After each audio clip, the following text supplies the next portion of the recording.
So today I thought I would go through some of the DVDs I picked up recently, and I thought that this would be a pretty nice background for this video, although it has nothing to do with the video in itself. This is my all-time favorite, Bill Watterson's Calvin and Hobbes, which I guess is pretty popular in the US, but it's not so popular over here in Europe, so yeah. The first DVD I picked up is Playtime by Jacques Tati. So it's a pretty old movie from the 60s. Jacques Tati is a really famous French director. He made movies such as Les Vacances de Monsieur Hulot, Monsieur Hulot's Holidays, Jour de Fête, or Mon Oncle, and this has to be my favorite Jacques Tati's movie. And this version is a sort of refreshed version.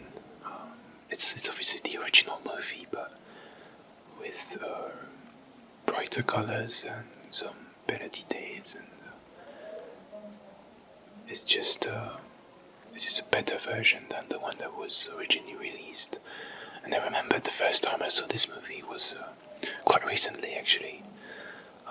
It was in a movie theater in Paris. So obviously I wasn't born when it was released for the first time, but they showed it again recently. They show it quite regularly in Paris, and it was in a really cool movie theater called the Luxor, with sort of an ancient Egypt atmosphere, and with golden walls and ceilings, and it's a really cool theater. And this movie doesn't really have any kind of story. It's a pretty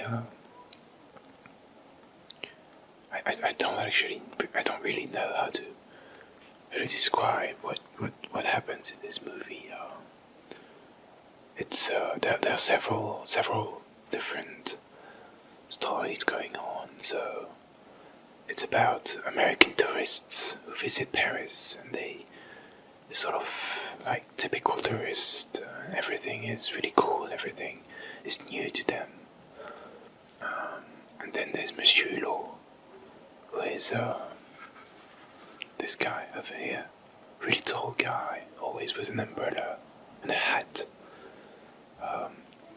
I guess Monsieur Hulot would be the equivalent of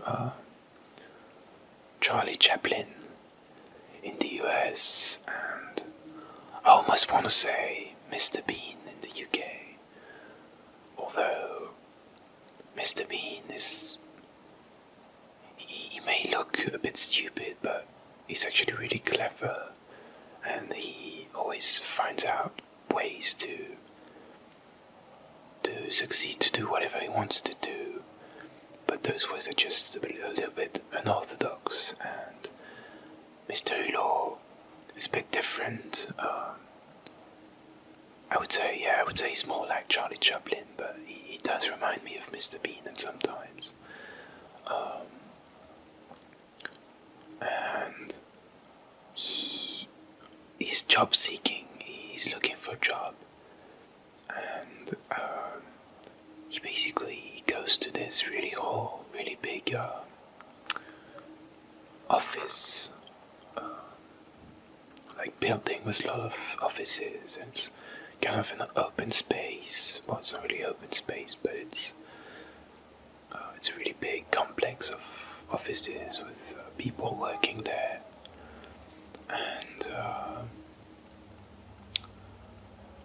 and he's really lost. There are a lot of lifts and elevators, and he wants to find someone, but he can't find this person, and he just wanders around. And then it goes on, and the tourists and Mr. Hulot eventually meet, although they don't. They never really meet each other, but they pass, sort of cross, in a restaurant which has recently opened. And so yeah, it hasn't really got any kind of story. It's more like a day in the life of Monsieur Hulot. It's a brilliant movie, and it's not just funny and sort of interesting to watch. It has a philosophical almost background. It's about the new consumption society that was emerging in the 60s, and a lot of Jack Tati's movies are about this, but especially this one. So, as you can see, there are lots of scenes like this with machines and buttons and new technology, which he doesn't seem to understand, which Monsieur Hulot doesn't seem to understand. And then, if you can see, there are a lot of glass, like sort of glass walls and doors, and the whole movie is there are lots of glass ceilings and walls throughout the whole movie, and it might show that it's an open space society, or it wants to be an open space society, more globalized one, with everyone sort of close to each other and with easier communication between individuals. But actually, you think that you think that everything is transparent, and it is transparent, so you can see everyone around you. But if you try to go and talk to them or interact with them, you bump into those walls, because you think there's nothing, and actually there's a wall. It's just transparent. So it's sorry about that. It's a very interesting movie. The second movie I picked up is this one, La Grande Bellezza. So this one is an Italian movie, which you might know. The director is called Paolo Sorrentino, and he recently released a new movie which is called Youth. Well, recently, it was last year, I guess. And this is one of my very favorite movies of all time. And again, this is not a real story with like a good guy and a bad guy, and actions, and then the final resolution, and everything ends up being good in the end. It's not that kind of movie, you know. It's a sort of day in the life of this guy, and in Playtime the city was Paris, and Paris is really a sort of an actress in this movie, and in this movie the city is Roma, and again Roma is a bit of an actress in this movie. I would say it's probably one of the main actresses in this movie, with this guy here. it's a very contemplative movie. There are not a lot of dialogues, but there's a great music. The music is absolutely wonderful. A lot of great scenes. Great, great alliance between the image, in some scenes, and the music in the background.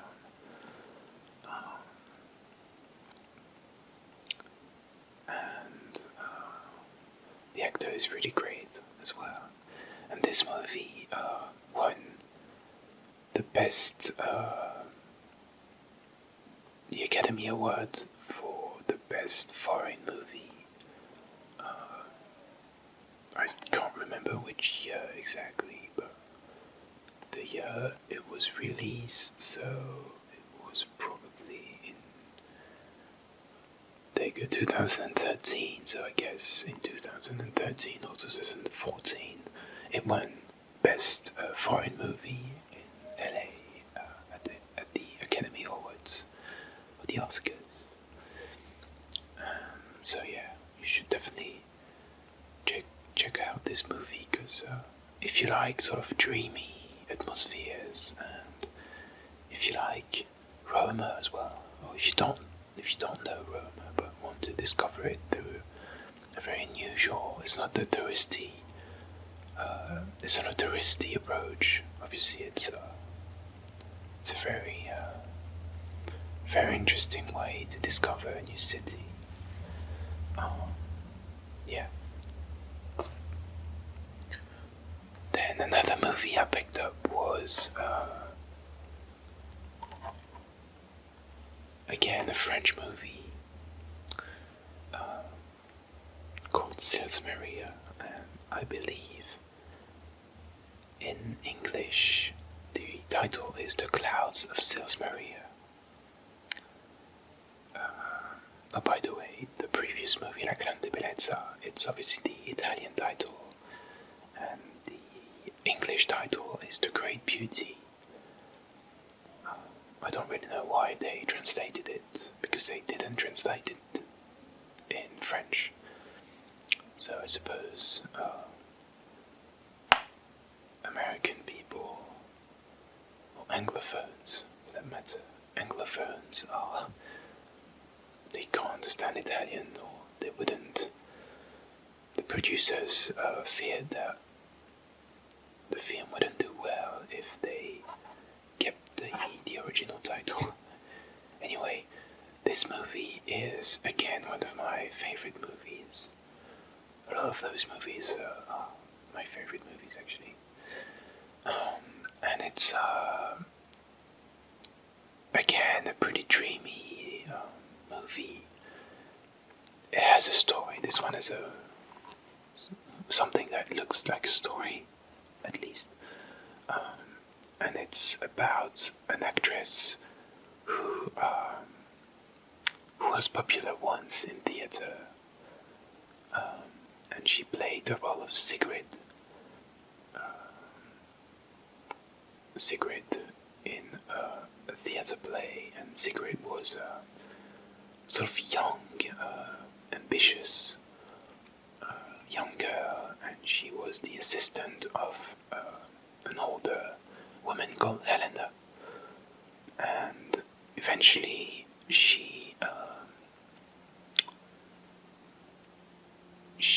so they develop a pretty strong relationship. Eventually, Helena is led to commit suicide, in part because of this relationship between the two. And so this is the original play, and so the girl, well, this actress here is the one who is Marianda, so the girl who used to play Sigrid in this play. And so in real life, so she is obviously an actress and a pretty normal actress, but in real life, 20 years later, she's asked to play again this theatre play, and but this time, since she is obviously 20 years older, this time she is not going to play Sigrid, she's going to play Helena, so the older woman, and Sigrid is going to be played by a young girl, not this actress here, which is Kristen Stewart, if you recognize her, but Chloe Grace Moritz,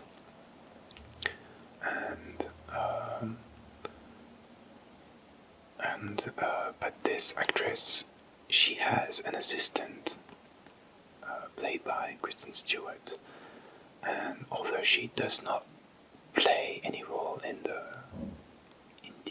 theatre play, she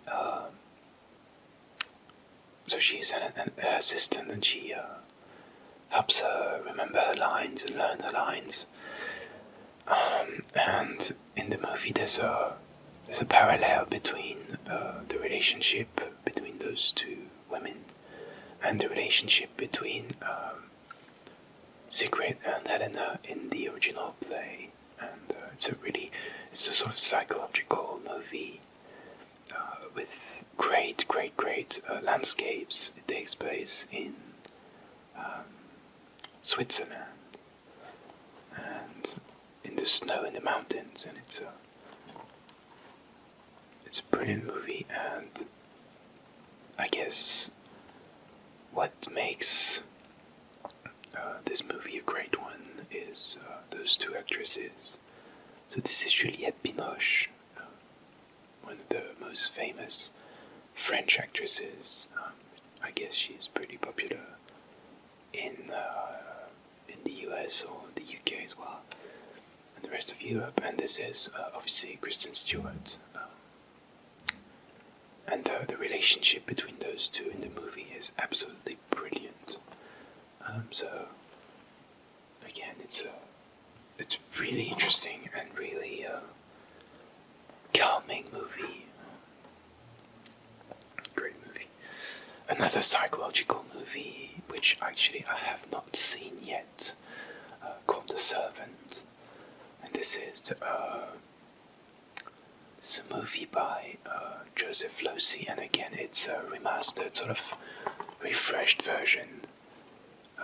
It's a pretty old movie. I want to say 1962 or 1963. I'm not too sure. But the reason I picked this one is because I've seen it. I've seen the theatre play. I've seen it in theatre in Paris recently, last year. Because it's originally it's a novel, but it's been adapted in theatre. And I've seen this play in French, and I really enjoyed it. So I thought I would check out the original movie. So this movie is in black and white, obviously. Well, not obviously, because there were already color movies at this time, but this particular one is in black and white. And again, it's a sort of psychological movie about the relationship. So there's a guy. It's actually quite similar to the previous one when you think about it. It's a pretty rich guy, an aristocrat who hires a butler to take care of things in his house. And at first, well, obviously there's a hierarchy between the two, and the aristocrat dominates. In this hierarchy, dominates the butler. But as we go, as the story unfolds, this sort of relationship, this power relationships, sort of flips, and the butler becomes the dominant person in this bilateral relationship, and it's a great psychological movie. It's not scary. Well, I say movie. I haven't seen the movie, but I guess it's the play I saw in Paris was pretty respected the sort of the plot and followed it quite closely. So it's and it's I guess I don't wanna say anything stupid, but I think it happens in the same place. The whole movie happens in the same place, so it would be a huis clos. I don't know if there's an English word for this. Obviously, the play is huis clos because it happens in the same sort of. All the action takes place in the same house. Because it was in theatre, but actually not all theatre plays happen in the same. They all happen on the same stage, obviously, but the location can change from one act to the other, which did not happen in this case. So I don't want to say, I don't want to make any mistakes, but I think it's the same in the movie. So I'm definitely looking forward to seeing this one as well. And now the final DVD I picked up is this one. So this is the French title, Au-delà des montagnes.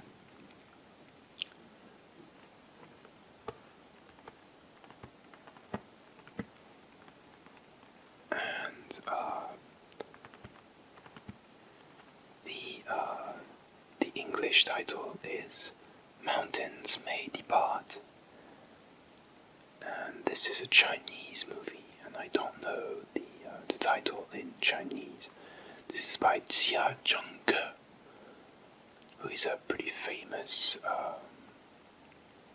modern Chinese director. And this movie was selected in the last Cannes Festival.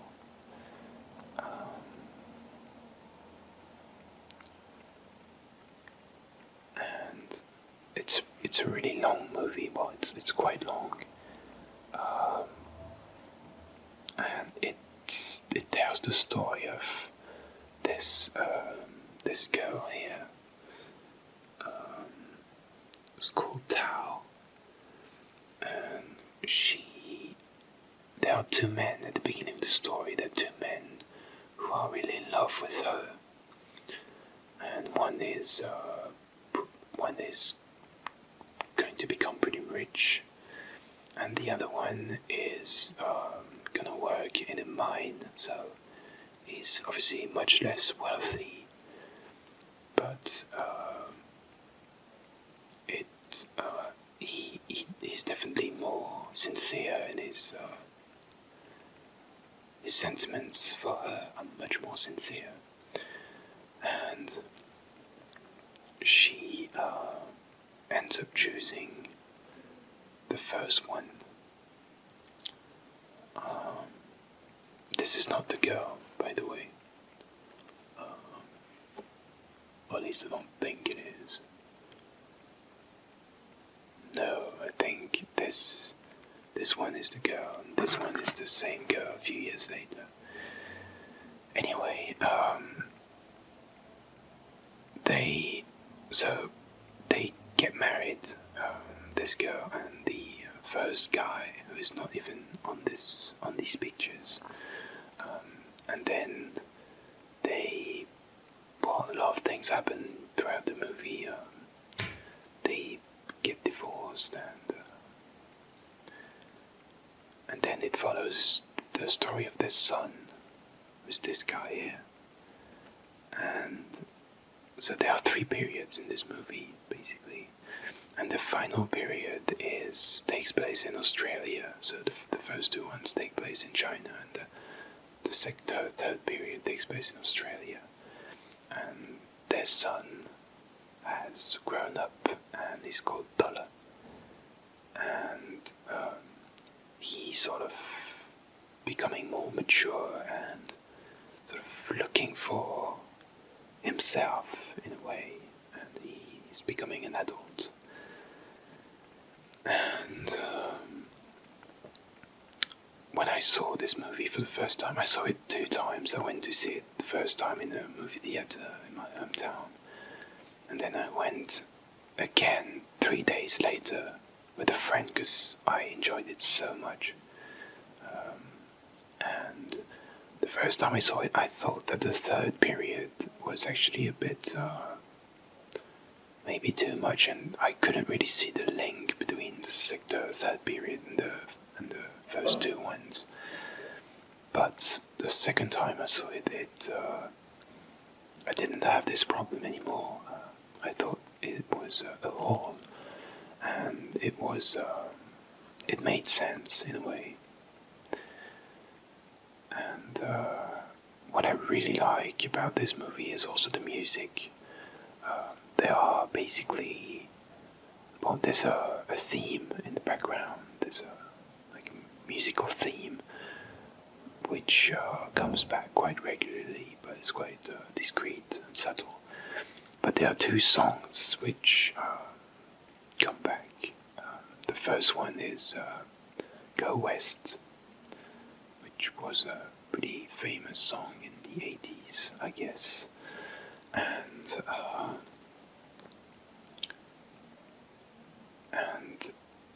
it's about, capitalism and the American dream, and it really it's really interesting the way it's used in this movie. It's sort of, there's a contrast between the very Chinese sort of society and traditions and atmosphere, and then this song which plays in the background. And the second one is a traditional, well, not traditional, it's a Cantonese song, a pop song, which again is pretty famous in China, but really not famous in Europe at all. It's by Sally Ye, and apparently she's a really well-known artist, pop artist, and diva in China. And it's a really beautiful song. And yeah, it's a long movie. It's again pretty contemplative. If you like action movies with explosions and a lot of stuff going on, then you probably not enjoy it as much. But if you are into sort of chronicles or car movies, then you enjoy it. It's I think it's the best. I would say I would rank this one even higher than the previous ones. It's one of the very best movies I've ever seen, and you should definitely check it out because it's a brilliant movie. So this is all the DVDs I picked up, and there's a final thing that I wanted to show, and it's a book. And I picked this one up in Portland, Oregon, in the US when I went there. Because you can't find these things in Europe, or at least it's very hard to find. It's a biography of Jim Jarmusch, who is my favorite director of all times. I've seen a lot of his movies. I haven't seen them all actually.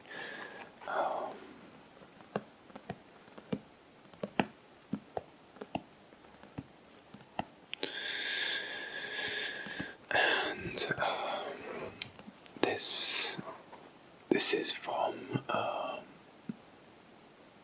this picture was taken from one of his movies called Night on Earth. And yeah, so it's a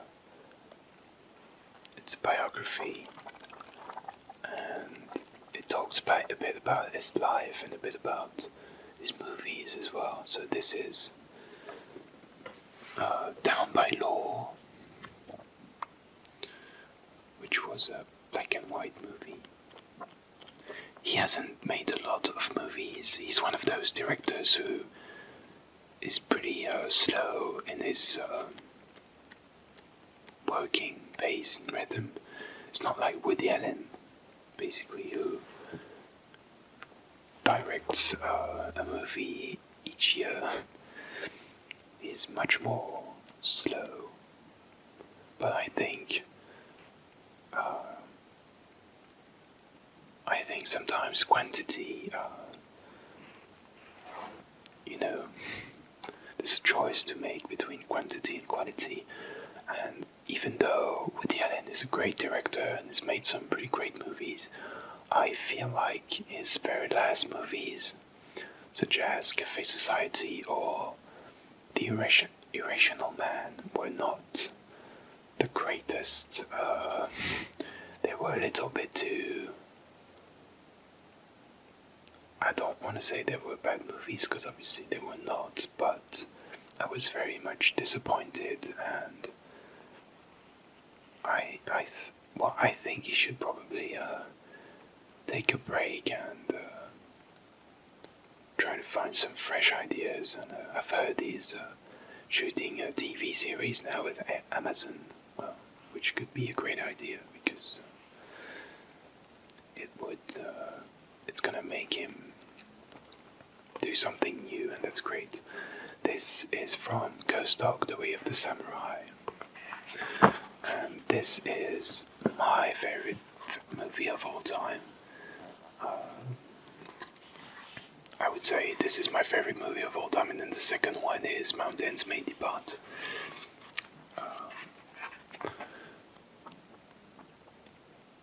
This is from Dead Man with Johnny Depp. So one of Johnny Depp's early roles, and he was very young, as you can see, well, quite young. And it's a great movie as well. I love all of these. This is Dead Man again.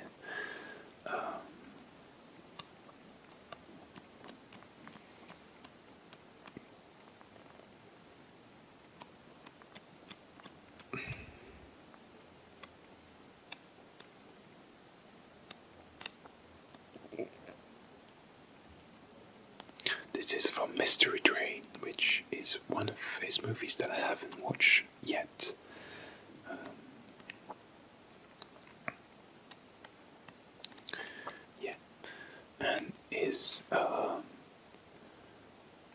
And the last movie he made was Only Lovers Left Alive with Tom Hiddleston. And it's a vampire movie, but I usually don't like vampire movies very much, and this one is a very interesting one. And again, I love movies with in which the city it takes place in is one of the main actresses, as I said, for La Grande Bellezza. And in Only Lovers Left Alive, it takes place between Tangier, is that yeah, I don't really know how to pronounce this in English. Tangier and Detroit, and both cities are really... I felt like both cities were considered as actresses and not just places, And it's a great movie. And he's gonna release actually a movie in December this year called Patterson, and it's gonna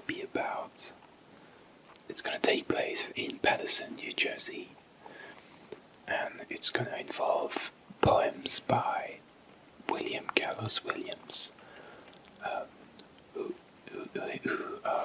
is a poet who was born in Paterson, New Jersey, and who wrote a really long, it's like a huge poem called Paterson, and it was released in 5 different books.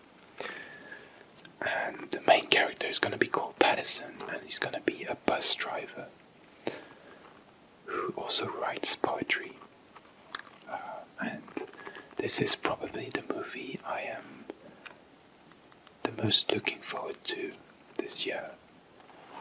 And I think it comes out on the 21st of December. Well, in France at least. And again, it's all of his movies are very contemplative and very dreamy. Not a lot of dialogue, not a lot of actions, but they are definitely great movies. So if you don't know this guy and these movies, you should definitely check them out. Okay, so that's all for today, and I will leave you now with Gavin and Hobbes, and I hope you enjoyed this video. I hope it made you feel a little bit more calm and relaxed, and possibly helped you to sleep or to focus on whatever you were doing